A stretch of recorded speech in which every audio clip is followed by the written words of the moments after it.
Be very word wise in this season. We are in a very important time, and Satan knows it.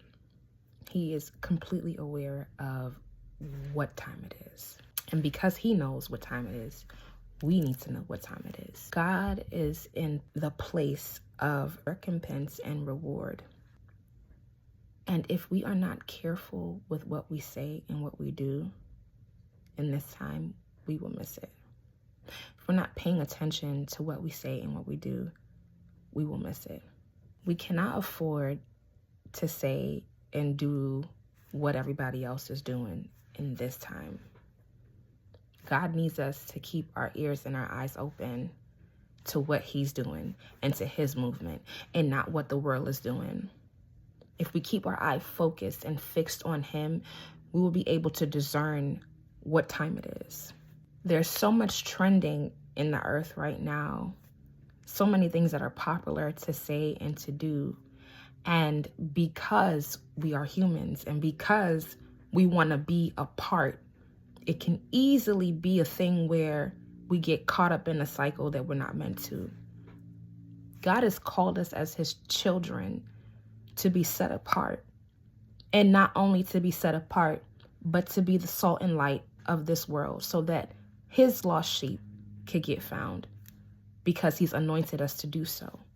And if we copy what everybody else is doing and what everybody else is saying, we miss the opportunity to allow the light that he's put within us to shine so that that one could come back home.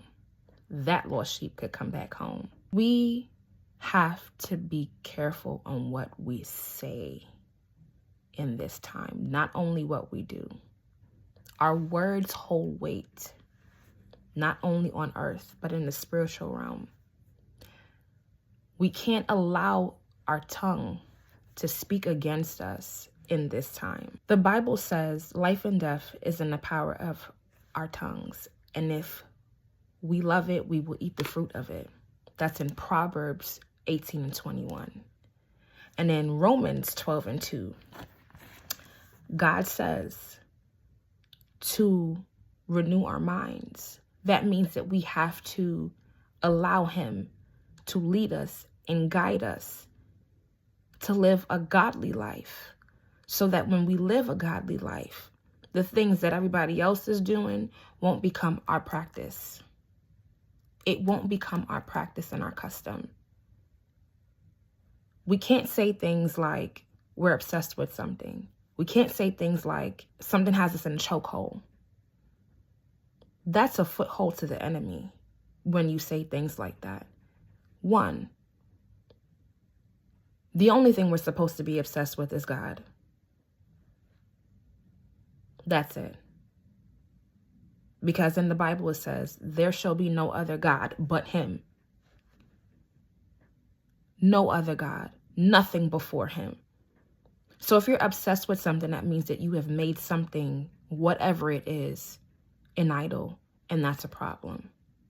If something has you in a chokehold, Jesus Christ died on the cross so that you would be bound to nothing.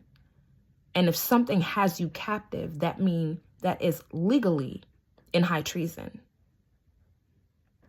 But it would only have access to keep you in a chokehold because you said it and you gave it access to your life. Be careful not to speak against what God has called you to. God has literally called us to a time of freedom, a time of blessings, a time of reaping the harvest. And if you speak against what God has called you to in this season, you'll miss out. Satan comes in with the little things, and he will use your words against you because he doesn't care. He doesn't want you to receive what God has ordained for you. So be very word wise, be very vigilant on the things you say and do, because the quality of your life depends on it.